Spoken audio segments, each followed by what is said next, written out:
कहते हैं कि घर ईंट पत्थरों से नहीं बनता है, ईंट पत्थरों से तो मकान बनते हैं। असली घर तो बनता है घरवाली से। अगर वह चाहे तो झोपड़ी में भी महलों जैसा एहसास करा सकती है। अगर ना चाहे तो एक आलीशान बंगले को भी भूतिया खंडर में बदल सकती है। आज की कहानी एक ऐसे पति पत्नी की है कि जिनकी शादी को 5 साल का वक्त बीत चुका होता है। दोनों ही एक दूसरे के लिए समर्पित थे, मरते थे, मिटते थे। लेकिन जो पति होता है वह मजाकिया किस्म का आदमी था।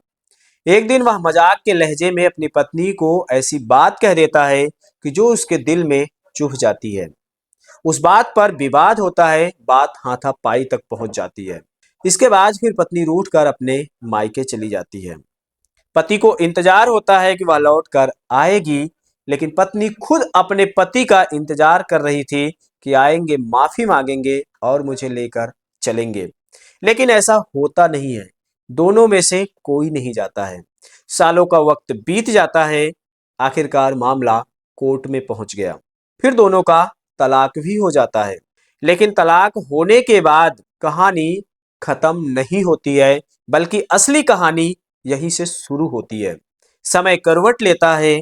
दोनों की जिंदगी में एक ऐसा मोड़ आता है कि जहां पर दोनों एक दूसरे के लिए मजबूर हो जाते हैं। जानेंगे हम इस दिलचस्प कहानी को आगे विस्तार से वीडियो में। लेकिन आगे बढ़ने से पहले साथियों, आप लोगों से बस छोटी सी गुजारिश है कि वीडियो को लाइक करके हाइप करें।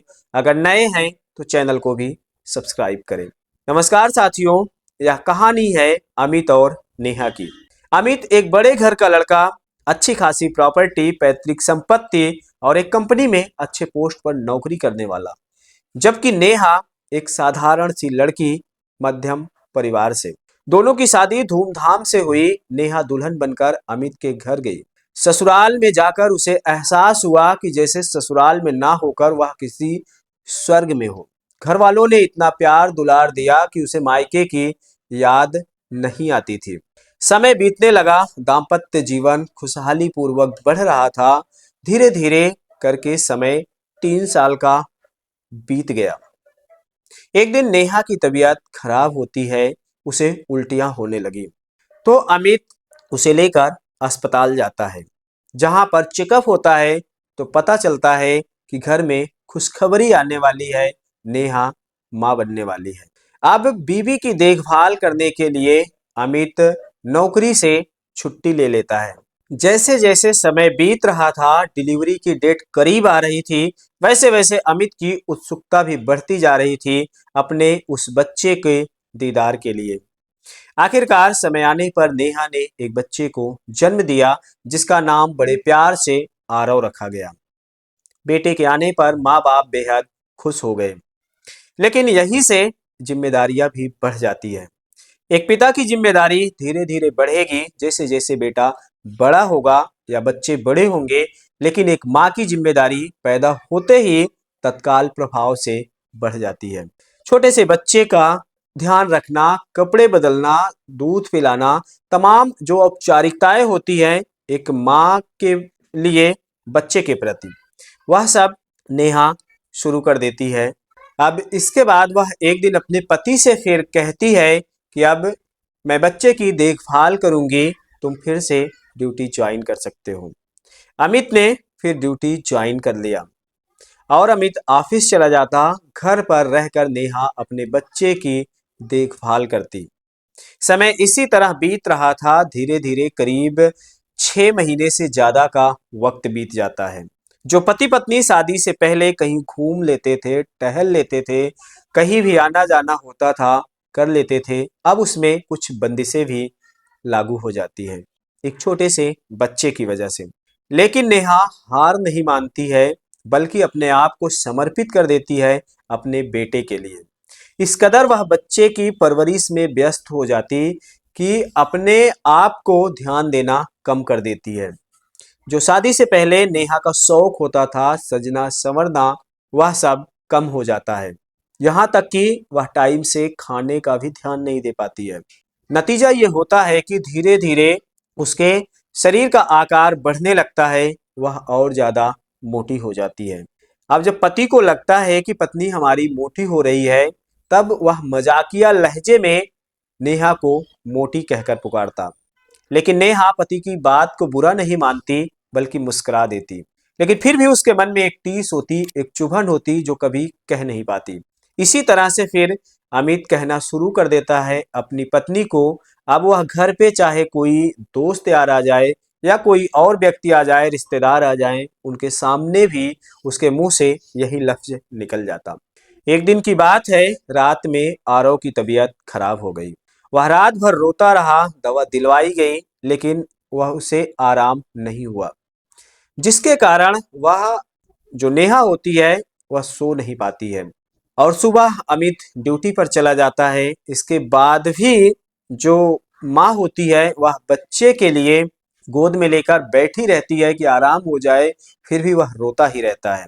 एक साल भर का बच्चा रात में चिंचिनाता है, दिन में रोता रहता है, माँ डिस्टर्ब हो जाती है। शाम के वक्त जब अमित ड्यूटी से घर आता है तो अपनी पत्नी नेहा से कहता है कि मोटी एक गिलास पानी ला दे। हालांकि यह बात वह हंसते हुए कहता है, जबकि इससे पहले भी जितनी बार कहा नेहा ने कुछ नहीं कहा। लेकिन उस दिन नेहा का मूड ठीक नहीं था। उस बच्चे के बीमार होने की वजह से, रात भर नींद न ले पाने की वजह से वह पति की बात का जवाब दे देती है।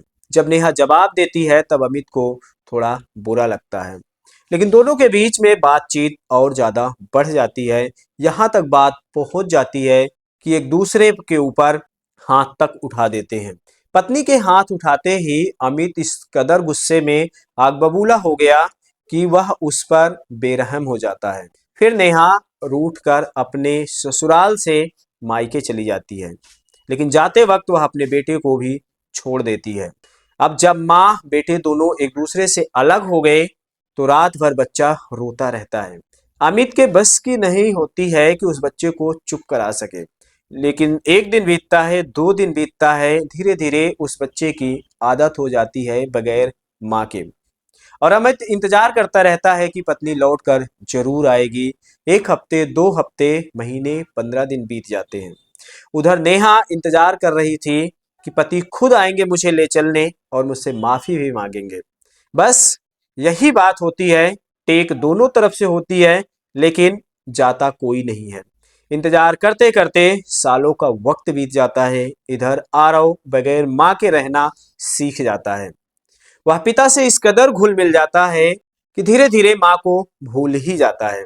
लेकिन उधर नेहा अपने बच्चे के याद में, अपने पति के याद में, इंतजार में बैठी होती है। एक दिन वह चौंक जाती है जब एक उसके घर लेटर पहुंचता है।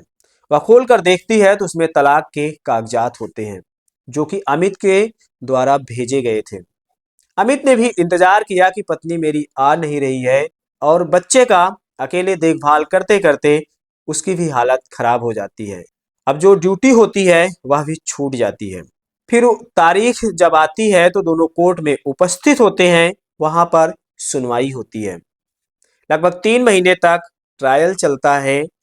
दोनों की काउंसलिंग करवाई जाती है, लेकिन इस कोर्ट कचहरी के चक्कर लगाते लगाते काउंसलिंग करवाई गई, फिर भी कोई असर नहीं होता है। जिद इस कदर पकड़ लेती है कि दोनों मजबूरन में एक दूसरे से अलग हो जाते हैं, सिर्फ एक टेक की वजह से कि पत्नी चाहती है कि पति माफी मांगे और पति चाहता है कि पत्नी खुद वापस आए और मुझसे माफी मांगे।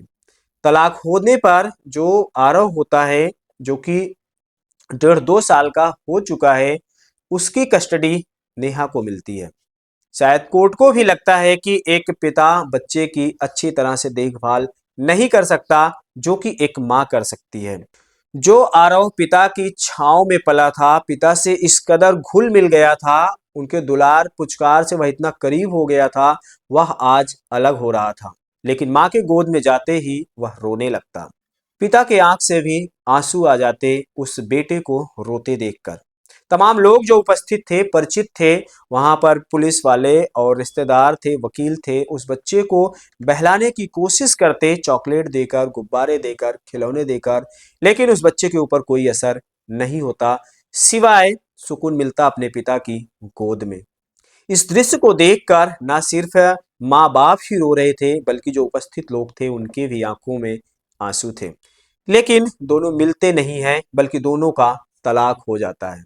जब उधर नेहा आरव को लेकर अपने मायके जाती है, तो महीने 2 महीने बीतते हैं।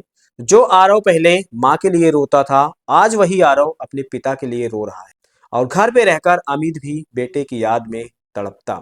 धीरे धीरे 6 महीना बीत जाते हैं माँ बेटे को साथ रहते हुए। इधर अमित की नौकरी भी छूट गई, बेटे और पत्नी भी उससे अलग हो गए। और उधर नेहा बच्चे की परवरिश करते करते अकेले परेशान हो जाती है, जब कोई इनकम का जरिया नहीं होता है। और बच्चा भी जिद करता अपने पापा के पास चलने की, उनसे मुलाकात करने की। आखिरकार बच्चे की जिद के आगे माँ बेबस हो जाती है और एक दिन अपने बेटे आरव को लेकर अपने घर यानी ससुराल पहुंचती है। जैसे ही दरवाजे को नॉक करती है, घंटी बजने पर दरवाजा खुलता है। सामने अमित होता है और दूसरी तरफ गोद में लिए नेहा होती है, जो बच्चे आरव को लेकर गई थी। अपने पिता को देखते ही आरव उनकी गोद में चला गया और वह बच्चे को दुलारने पुचकारने लगे।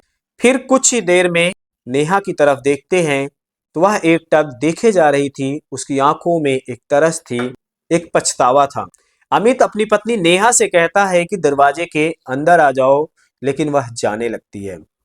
तभी जो बेटा होता है, जो माँ के साथ रहने पर ममता जाग चुकी थी, वह भी माँ कहकर बुलाता है।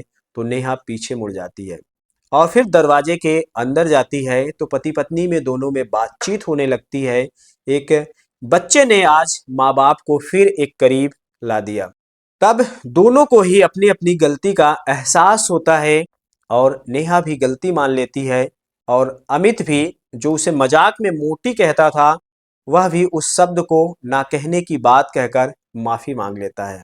आखिरकार फिर दोनों उस बच्चे की वजह से एक साथ रहने लगते हैं और धीरे धीरे समय बीतता है, उस बच्चे को माँ बाप का प्यार मिलने लगता है।